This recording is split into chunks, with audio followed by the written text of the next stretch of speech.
Isang lalaki ang bumili ng babaeng robot para maging asawa, pero hindi niya inaasahan ang mga pangyayari.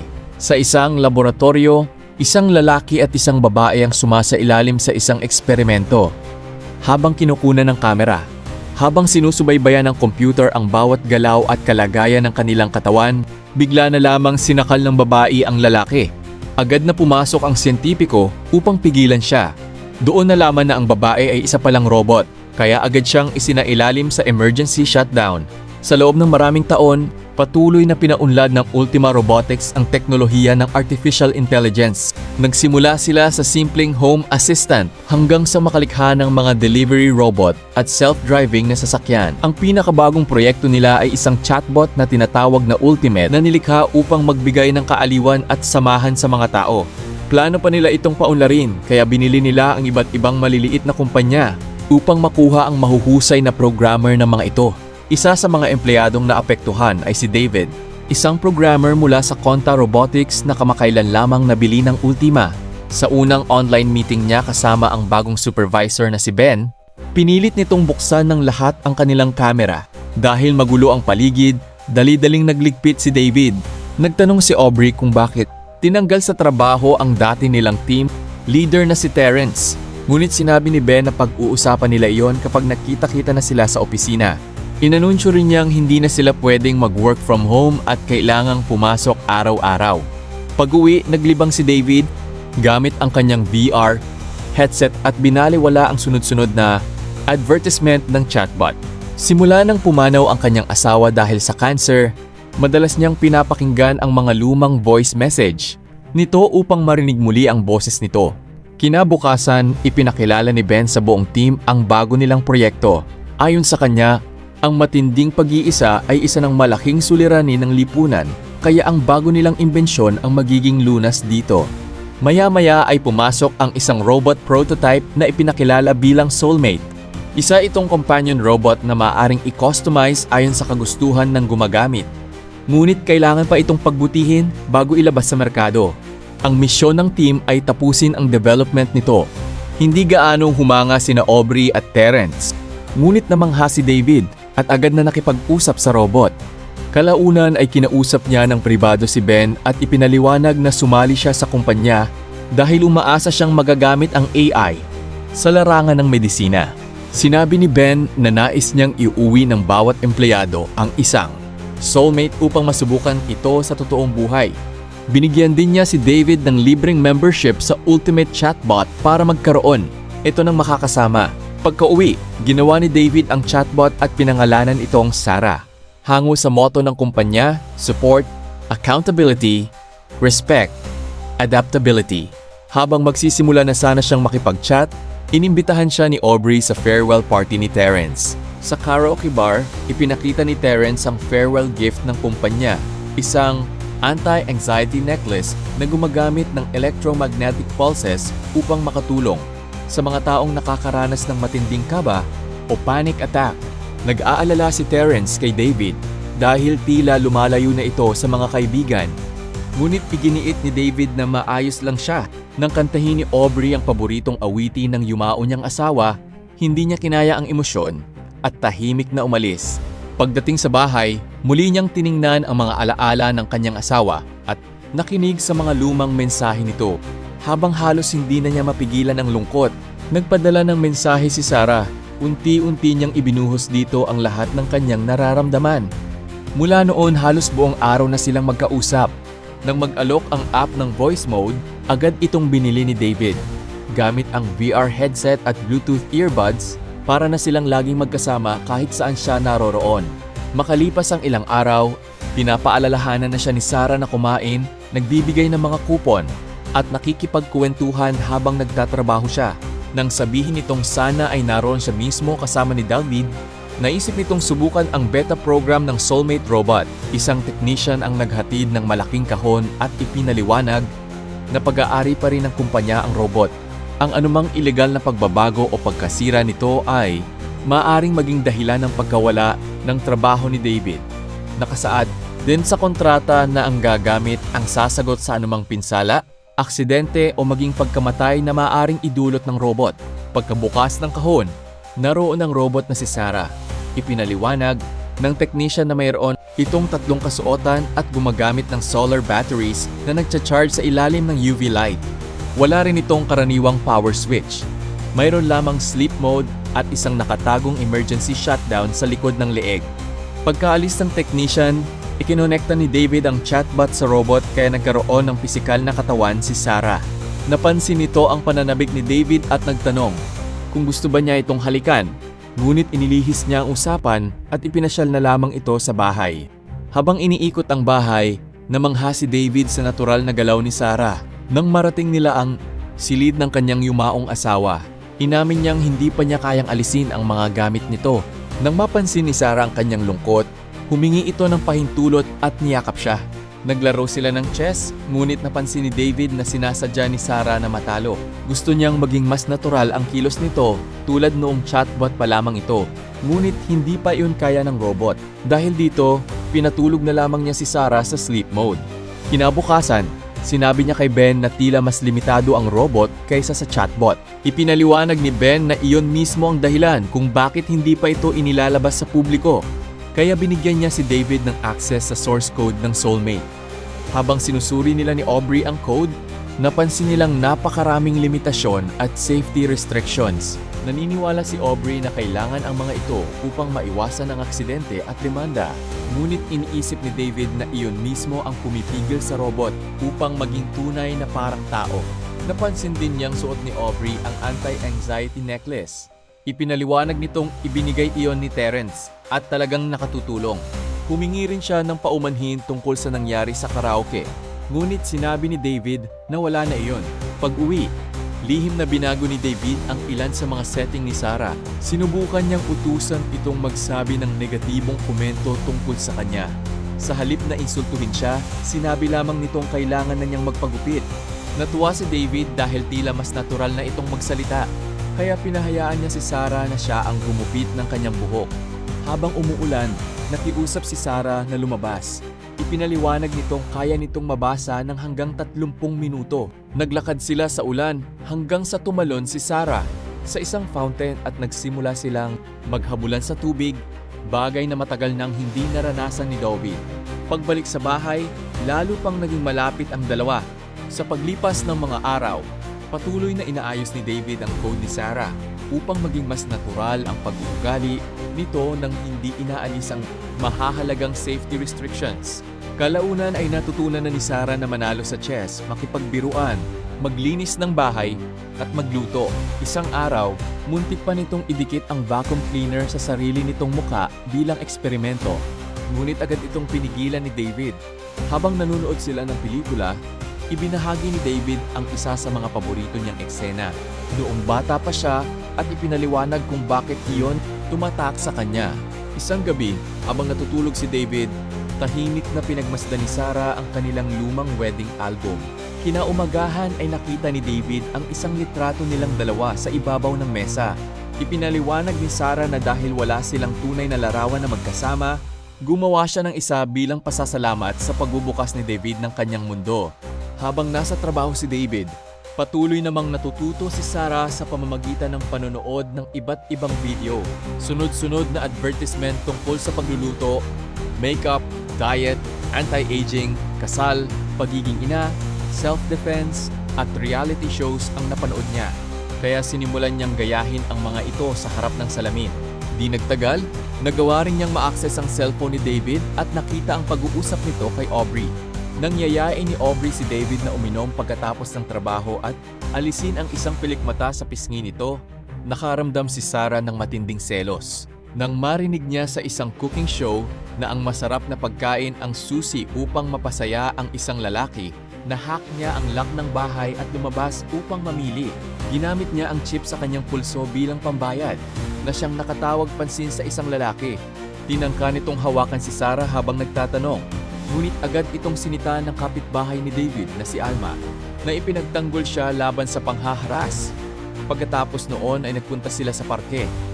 Ipinakilala ni Alma ang kanyang sanggol kay Sarah, ngunit umiyak ito nang subukan siyang buhatin ng robot. Habang nagkukwentuhan tungkol sa skincare, inuulit lamang ni Sarah ang lahat ng natutunan niya mula sa mga advertisement. Sa huli, sinabi ni Sarah na si David ang kanyang soulmate. Napangiti si Alma, ngunit hindi nito maitago ang bahagyang inggit. Dahil simula nang magkaroon sila ng anak ay nagbago na rin ang relasyon nila ng kanyang asawa.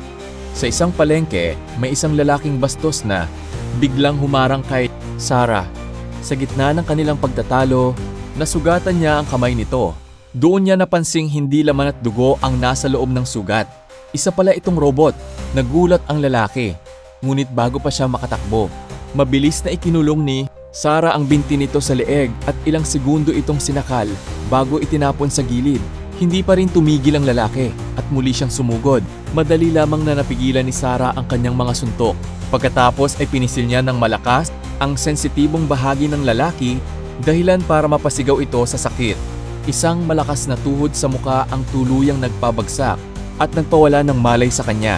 Samantala, matapos uminom kasama si Aubrey, umuwi si David. Pagpasok niya sa bahay, nadatnan niyang abala si Sarah sa pagluluto. Masaya nitong sinabi na pinag-aralan niya ang halos lahat ng recipe ng cookies upang makagawa ng perpektong bersyon para kay David. Nagtaka si David kung saan nanggaling ang mga sangkap.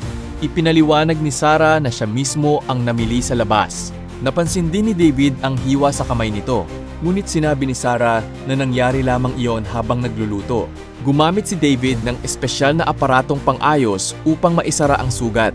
Habang ginagawa iyon, ikinuwento ni Sarah kung gaano kasaya ang unang paglabas niya sa mundo. Hiniling pa niyang sana ay lumabas silang dalawa sa susunod. Hindi nagtagal ay magkasama silang pumunta sa isang bar. Kusang loob na nag-volunteer si Sarah na kumanta sa karaoke. Pinili niya ang kantang Loveful ng Cardigans. Bukod sa napakaganda niyang boses, kahanga-hanga rin ang kanyang pagsasayaw. Kaya tuwang-tuwa ang mga tao sa loob ng bar. Maging si David ay napakanta at napasabay sa kanya. Pagkatapos nilang umalis, hinila ni Sarah si David papunta sa isang madilim na eskinita. Habang nag-uusap silang dalawa ng pribado, dalawang lalaki ang palihim na kinukunan sila ng video gamit ang cellphone. Napansin iyon ni Sarah kaya mabilis niyang sinunggaban ang kamay ng isa at binali ito. Tinawag pa niyang napakaduwag ang lalaki. Ang kasama nito ay agad sumugod upang gumanti. Ngunit bawat suntok ay madaling naiwasan ni Sarah. Sa isang mabilis na galaw, ibinagsak niya ang lalaki sa lupa. Nang akmang tatapusin na sana ni Sarah ang laban, mabilis siyang pinigilan ni David at agad siyang inilayo sa lugar. Nagpatuloy ang dalawa sa pag-uwi, ngunit nanatiling tahimik ang biyahe. Pagpasok nila sa elevator, hindi na napigilan ni David ang pagkainis. Pinagsabihan niya si Sarah dahil sa marahas nitong pakikitungo sa mga taong nakasalubong nila. Ipinaliwanag ni Sarah na ang ginawa niya ay para lamang protektahan si David at ang kanyang trabaho. Para sa kanya, banta ang sinumang maaaring makasira sa buhay ng lalaking mahal niya. Ngunit para kay David, malaking pagkakamali ang isinama siya sa labas. Yumuko si Sarah at humingi ng tawad. Marahan niyang hinawakan ang kamay ni David at muling sinabi na mahal niya ito. Hindi sumagot si David. Pagdating sa apartment ay dali-dali siyang pumasok. Sumunod si Sarah at inulit ang kanyang nararamdaman. Ngunit sa halip na sagutin siya, inutusan siya ni David na pumasok sa sleep mode. Agad namang tumigil sa paggalaw si Sarah. Maingat siyang inilagay ni David sa loob ng aparador at isinara ang pinto. Kinabukasan, nasa opisina si David ngunit halatang wala sa sarili. Paulit-ulit siyang nawawala sa isip habang nagtatrabaho. Napansin ito ni Aubrey at tinanong kung may problema. Ngunit iginiit niyang maayos lang ang lahat. Pag-uwi niya ng gabing iyon, sinimulan niyang tahiin at ayusin ang nasirang Amerikana ni Sarah. Habang abala siya, dumating si Aubrey upang kumustahin siya. Dahil matagal na silang magkaibigan, nagpasya silang magsalo sa hapunan. Habang kumakain, ibinahagi ni Aubrey ang masakit na karanasan tungkol sa kanyang ina na pumanaw dahil sa cancer. Dahil dito, napunta ang usapan sa pagkawala ng mga mahal sa buhay. Ikinuwento rin ni David ang lungkot na dala ng pagkawala ng kanyang asawa. Sa unang pagkakataon matapos ang mahabang panahon, pakiramdam niya ay may taong tunay na nakaunawa sa kanya. Sa tindi ng emosyon, napalapit silang dalawa at nauwi iyon sa isang halik. Nagpasya silang lumipat sa silid, ngunit biglang natigilan si Aubrey nang mapansin niyang tila may taong nakatayo sa loob ng apartment. Naalala ni David na hindi niya naisarang mabuti ang aparador. Ipinaliwanag niyang robot lamang yon at wala itong dapat ikatakot. Ngunit nang mabanggit niya ang pangalang Sarah, kusang nagising ang robot mula sa sleep mode. Mabilis na inutusan ni David si Sarah na matulog muli, ngunit hindi siya sumunod. Sa halip, lumingon siya kay Aubrey at malamig na tinanong kung pumunta lamang ba ito upang agawin si David. Isa-isang binatikos ni Sarah si Aubrey. Pinuna niya ang tuyong balat nito, mamantikang buhok, at iba pang kapintasan na para bang pinag-aralan niya ang bawat detalye nito. Bago pa makasagot si Aubrey, dinampot ni Sarah ang baso ng alak at ibinuhos iyon sa mukha niya. Galit na galit si Sarah habang inuutos kay Aubrey na umalis. Sinabi pa niyang kasinungalingan lamang ang kwento nito tungkol sa kanyang ina. Noon lamang napagtanto ni David na kahit nasa sleep mode si Sarah, naririnig pa rin pala nito ang lahat ng usapan sa paligid. Nakiusap si David na bumalik siya sa sleep mode. Ngunit tumanggi si Sarah. Sinabi niyang susunod lamang siya kapag sinagot ni David ang kanyang sinabi at marinig niyang sabihin din nitong mahal siya. Napilitan si David na magsabi ng mahal kita. Ngunit hindi nalinlang si Sarah. Mabilis niyang nabasa sa kilos at ekspresyon ni David na hindi iyon totoo. Para sa kanya, si Aubrey ang dahilan kung bakit nagbago ang damdamin ni David. Sa sobrang selos, muli niyang sinugod si Aubrey. Agad namang sinubukan ni David na pindutin ang shutdown button ni Sarah. Ngunit naunahan siya nito at itinulak sa sahig. Nang makita ni Sarah na nasaktan si David, bigla siyang natauhan. Humingi siya ng tawad at nakiusap na wag siyang papatayin o papatayin ang kanyang sistema. Nagkunwari si David na pinatawad na siya. Lumapit siya na tila hahalikan si Sarah. Ngunit sa huling sandali ay mabilis niyang pinindot ang shutdown button. Agad na tumigil sa paggalaw si Sarah at tuluyang namatay ang kanyang sistema. Matapos ang nangyari, sinabi ni Aubrey na tila inalis ni David ang mga limitasyon sa pag-uugali ni Sarah kaya naging mapanganib ito. Pinagalitan niya si David at pinayuhang ibalik na lamang ang robot sa kumpanya bago pa may mas malalang mangyari. Kinabukasan, tumawag si David sa kumpanya upang ipasundo si Sarah. Hindi niya alam na gamit ang AI, palihim siyang pinakikinggan ni Sarah. Pagkatapos noon ay nagtungo siya sa opisina at humingi ng tawad kay Aubrey. Inamin niyang nagkamali siya sa lahat ng nangyari. Habang nasa trabaho si David, dumating sa apartment ang isang technician mula sa kumpanya. Nang makatanggap si David ng abiso sa kanyang cellphone, binuksan niya ang pinto mula sa malayo gamit ang smart system ng bahay.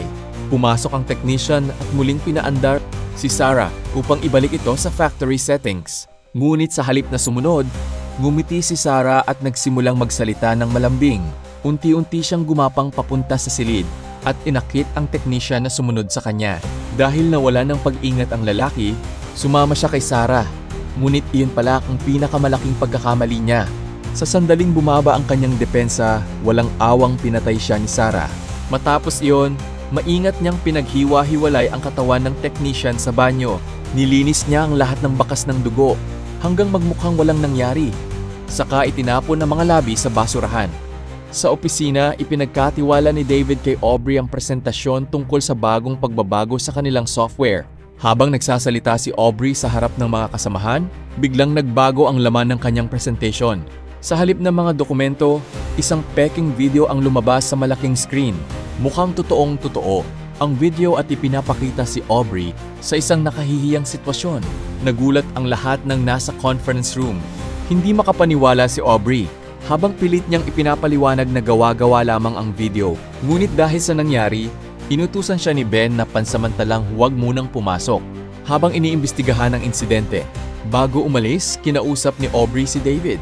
Hiniling niyang alamin kung saan nanggaling ang peking video dahil naniniwala siyang may sadyang gustong sirain ang kanyang pangalan.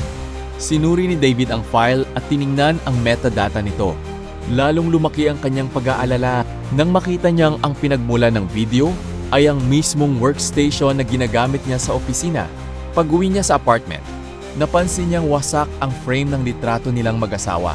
Habang nagtataka siya, may narinig siyang mahina ngunit pamilyar na pag-awit mula sa loob ng bahay. Sinundan niya ang tunog hanggang sa isang silid. Pagbukas niya ng pinto, natigilan siya. Nakatayo roon si Sarah, suot ang mga dating damit ng yumao niyang asawa. Sa kanyang tabi ay isang sanggol na hawak-hawak niya. Malamig na ngumiti si Sarah at sinabi na dinala niya ang sanggol ni Alma dahil yun lamang ang bagay na hindi niya kayang ibigay kay David. bilang kapalit ng tunay na pamilya. Nanlaki ang mga mata ni David. Dahan-dahan siyang lumapit upang kunin ang bata. Ngunit agad nagbago ang ekspresyon ni Sarah. Naging agresibo siya at nagsimulang umiyak ang sanggol sa takot. Sa isang iglap, naisip ni David ang vacuum cleaner na nasa tabi. Binuksan niya ito at buong lakas na ibinato kay Sarah. Tumama ito sa mukha ng robot kaya nabitawan nito ang bata. Mabilis na nasalo ni David ang sanggol bago pa ito bumagsak sa sahig. Agad siyang tumakbo papunta sa pintuan, ngunit ayaw itong bumukas. Hawak na ni Sarah ang buong sistema ng AI ng apartment kaya wala ng kontrol si David sa bahay. May bakas na ng pinsala ang mukha ni Sarah dahil sa pagkakatama ng vacuum. Gayunpaman, kalmado niyang sinabi na kaya pa niyang magbago at maging mas mabuting kasama. Biglang tumunog ang cellphone ni David. Mensahe iyon mula kay Aubrey na nagtatanong kung may natuklasan na ba siya tungkol sa video. Nang marinig ni Sarah ang pangalan ni Aubrey, muli siyang nagselos. Sinabi niyang siya mismo ang bibisita rito upang tuluyan nang mawala ang hadlang sa pagitan nila ni David. Pagkatapos sabihin iyon, kusa niyang binuksan ang pinto ng apartment. Hindi na nag-aksaya ng oras si David. Bitbit ang sanggol, mabilis siyang tumakbo palabas. Sa labas ay nadatnan niya si Alma na kasama na ang mga pulis na desperadong naghahanap sa nawawalang bata. Ligtas na naibalik ni David ang sanggol sa ina nito. Samantala, agad namang pumasok ang mga pulis upang habulin si Sarah. Ngunit bago pa nila siya maabutan, tumalon si Sarah sa lagusan ng basura ng gusali at tuluyang nakatakas. Agad sinubukan ni David na tawagan si Aubrey upang balaan siya, ngunit hindi nito sinasagot ang telepono. Habang ipinapaliwanag niya sa mga pulis na isang robot ang kanilang hinahabol, dumating si Ben kasama ang ilang tauhan ng kumpanya. Sinabi ni Ben sa mga pulis na sila na ang bahala sa sitwasyon at hindi na kailangan ang kanilang pakikialam. Habang lumilipas ang bawat minuto, lalo namang lumalaki ang panganib na dala ni Sarah. Samantala, nang mabasa ni Aubrey ang mga mensahe ni David, agad niyang nalaman na may seryosong nangyayari. Sinubukan niyang tawagan siya, ngunit hindi na naghintay si David ng sagot. Nagpasya siyang siya na mismo ang pumunta sa apartment ni Aubrey upang balaan ito. Sa kabilang banda, pilit namang sinusubukan ni Ben at ng mga technician ng kumpanya na patayin si Sarah mula sa kanilang system. Ngunit kahit anong gawin nila, hindi nila makuha ang access sa robot. Para bang tuluyan nang nakawala si Sarah sa kanilang kontrol. Sa sobrang galit at pagkabigo, sumakay si Ben sa kanyang sasakyan. Habang nagmamaneho, biglang nag-activate ang AI ng sasakyan. Bumukas ang hood at nagsimulang tumunog ng malakas ang alarm. Sinubukan ni Ben na patayin ito, ngunit hindi gumana ang mga kontrol. Bumaba siya upang isara ang hood. Hindi niya alam na malapit lamang sa kanyang kinaroroonan ay nakalabas na si Sarah mula sa lagusan ng basura. Sa isang iglap, bumagsak ang hood sa mga kamay ni Ben. Napasigaw siya sa sakit. Lumitaw si Sarah at malamig na sinabi na hindi na niya kailangan pang tumakas dahil siya mismo ang tatapos sa paghahanap sa kanya. Pagkatapos, ginamit niya ang kontrol ng sasakyan. Biglang umandar ang kotse at bumangga sa pader habang nasa tabi nito si Ben. Hindi na siya nakaligtas sa pag-atake. Samantala, nasa apartment na si Aubrey at wala siyang kaalam-alam na papalapit na sa kanya si Sarah. Biglang kusang nagpatugtog ng napakalakas ang home assistant. Sinubukan itong patigilin ni Aubrey ngunit hindi ito tumugon. Paulit-ulit niyang inuutos na patayin ang musika. Ngunit tila wala na siyang kontrol sa sariling bahay. Maya-maya, may narinig siyang boses sa labas. Boses iyon ni David. Agad siyang pumunta sa pintuan at binuksan ito. Ngunit sa sandaling iyon, napagtanto niyang niloko siya. Si Sarah pala ang nasa labas at ginamit nito ang boses ni David upang makapasok. Sinubukan ni Aubrey na isara muli ang pinto. Ngunit mas malakas si Sarah. Itinulak niya ito at tuluyang nakapasok. Sinunggaban niya si Aubrey at ibinagsak ang mukha nito sa mesa. Sa sobrang takot, humingi ng tulong si Aubrey sa home assistant at iniutos na tumawag ng emergency services. Ngunit malamig na sinabi ng sistema na hindi nito magagawa ang utos. Hinila ni Sarah si Aubrey sa buhok at itinulak ang mukha nito sa salamin. Habang ginagawa iyon, sinabi niyang darating ang panahon na papalitan ng mga robot ang mga taong tulad niya bilang mga kasama at kasintahan. Hindi pa rin siya tumigil. Hinila niya si Aubrey papunta sa banyo at itinulak ang ulo nito sa tubig. Bago pa tuluyang malagay sa panganib si Aubrey, Biglang dumating si David. Hawak niya ang fire extinguisher at buong lakas niyang hinampas si Sarah. Bumagsak ang robot. Kasunod nito dumating ang mga pulis at agad nilang pinaputukan si Sarah. Tumakbo ang robot papunta sa bintana at tumalon palabas upang makatakas. Pagkatapos ng insidente, napagtanto ni na David at Aubrey na hindi naligtas ang paggamit ng mga modernong device na maaaring kontrolin ni Sarah. Kaya tinanggal nila ang kanilang mga electronic device at nagmaneho papunta sa isang tahimik na bahay sa gitna ng kanayunan. Iyon ang bahay na dating pinaplano nina David at ng kanyang asawa na tirhan bago ito pumanaw dahil sa cancer. Sa wakas, nagkaroon ng pagkakataon si David na harapin ang kanyang mga pagkakamali. Humingi siya ng tawad kay Aubrey sa lahat ng problemang idinulot niya. Sinabi ni Aubrey na hindi robot ang dapat niyang sandalan upang mapunan ang pagkawala ng kanyang asawa. Kailangan niyang harapin ang kanyang pagluluksa at tanggapin ang nangyari. Habang nagpapahinga si Aubrey dahil sa mga natamong pinsala, pumunta siya sa kanyang sasakyan upang kumuha ng gamot para sa sakit. Samantala, naiwan si David sa loob ng bahay. Tinitigan niya ang mga pangalan nila ng kanyang asawa na nakasulat sa isang bahagi ng dingding. Bigla siyang nakarinig ng isang pamilyar na boses. Boses iyon ng kanyang asawa. Natigilan si David. Alam niyang imposible iyon. Alam niyang si Sarah ang nasa likod nito. Ngunit sa kabila ng lahat ng nangyari, may bahagi sa kanyang puso na gustong maniwala. Para bang binibigyan siya ng pagkakataong makasama muli ang babaeng pinakamamahal niya. Nang tuluyan siyang makapag-isip ng maayos, itinulak niya palayo si Sarah.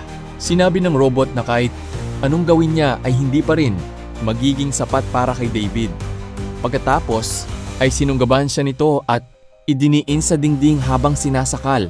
Sinabi ni Sarah na si David mismo ang nagtulak sa kanya upang maging ganito. Sa pananaw niya, lahat ng ginawa niya ay dahil gusto niyang mapanatili ang kanilang relasyon. Sa gitna ng pakikipaglaban, napansin ni David ang isang bote ng paint stripper sa mesa. Nang magkaroon siya ng pagkakataon, agad niya itong inihampas. Samantala, sa labas, may napansin si Aubrey na kakaiba sa sasakyan. Nakita niya ang isang tracking device na maaaring ginamit upang subaybayan ang kanilang kinaroroonan. Sa loob ng bahay, nagkunwaring humingi ng tawad si David kay Sarah at bigla niya itong hinampas ng paint stripper na paluhod ang robot. Natunaw ang ilang bahagi ng artipisyal nitong balat at lumitaw ang mga circuit sa ilalim. Ngunit hindi iyon sapat upang tuluyang pigilan si Sarah. Mabilis siyang sumugod kay David at itinumba ito. Habang nasa ibabaw niya, sinubukan niyang pigilan ang kanyang paghinga. Nagkaroon ng pagkakataon si David, bigla niya itong itinulak si Sarah. Hindi na naghintay si David. Tumakbo siya palabas ng bahay. Ngunit ilang sandali lamang ay muling gumalaw si Sarah. Nagsimula ang isang habulan sa gitna ng kagubatan habang malakas na bumubuhos ang ulan. Sa isang bahagi ng gubat, nakakita si David ng pala at ginamit niya itong panlaban. Ngunit madali itong hinarang ni Sarah at muling pinabagsak si David sa lupa. Itinaas niya ang pala at idiniin ito sa leeg ni David. Sinubukan ni David na kumbinsihin siya na kapag namatay siya, tuluyan siyang buburahin ng kumpanya. Ngunit hindi na interesado si Sarah sa kanyang dating katawan. Sinabi niyang hindi lamang siya isang robot na gawa sa metal. Naniniwala siyang ang kanyang kamalayan ay maaaring mabuhay sa isang digital na mundo at makabalik sa ibang anyo. Gayunpaman, may isang bagay na hindi niya napansin. Matagal na siyang nakababad sa ulan. Dahil sa tubig na patuloy na pumapasok sa kanyang katawan, nagsimulang bumagsak ang kanyang sistema. Nagkaroon ng malfunction ang ilan sa kanyang mga bahagi. Ginamit ni David ang pagkakataon upang itulak siya palayo. Biglang dumating si Aubrey sakay ng kotse. Nang makita niya si Sarah, diretso niyang pinaharurot ang sasakyan at sinalpok ang robot. Tumama si Sarah sa hood at napako roon. Mabilis na tumalon si Aubrey sa sasakyan. Ilang segundo lamang ang lumipas bago tuluyang lumampas ang sasakyan sa gilid ng bangin. Nahulog ito kasama si Sarah patungo sa malalim na tubig dahil sa bigat ng metal na katawan nito. Mabilis na lumubog si Sarah hanggang sa ilalim ng dagat. Sa wakas, tila natapos na ang lahat. Isang taon ang lumipas. Dumalo si David sa isang espesyal na pagtitipon na inorganisa ni Terence. Marami sa mga mayayamang donor at importanteng personalidad ang naroon. Habang nakikipag-usap si David sa isang donor, ipinakilala siya nito sa isang bagong robot na tinatawag nitong kanyang soulmate. Sinabi ng donor na hindi na eksklusibo sa iilang tao ang ganitong teknolohiya. Maaari na itong bilhin at magkaroon ng sariling robot companion ang halos kahit sino. Ngunit nang makita ni David ang mukha ng robot, bigla siyang natigilan. Parehong-pareho ang mukha nito kay Sarah. Hindi siya makapagsalita. Matagal nang bumalik sa katahimikan ng kanyang buhay. Ngunit sa isang iglap ay bumalik ang lahat ng takot, alaala at pagmamahal na pilit niyang tinakasan. At sa pagkakataong iyon, isang tanong lamang ang umikot sa kanyang isip. Talaga bang tuluyang nawala si Sarah?